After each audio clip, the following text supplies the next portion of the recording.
We're going to take you through how to gain access in an instant to the mutual client information for the ADP clients that we share.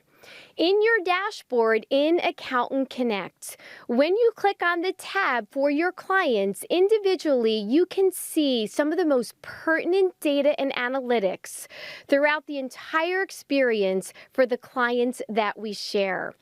The majority of your time will probably be spent as you go out there and seek access to their payroll reports and tax forms. So you can go in, let us know which client you're seeking the access to. The best part is if you'd like to select multiple clients at once in a batch format, you can do so. Pick the report that you're looking for or the tax form. So it could be a payroll run, like a summary that happens on a regular basis, or potentially one of those quarterly or annual tax filing forms.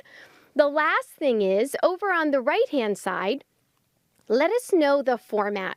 So are you looking for simply the PDF or would you like the information in an Excel file? And how often would you like it? Would you like it for one pay cycle or are you looking for a consolidated time frame? Once you complete those steps, within seconds, those reports are available.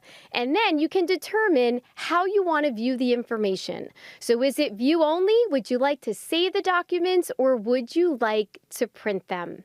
So ADP's here through Accountant Connect, making sure that we help you work more efficiently and effectively, saving time across the board. Access in an instant.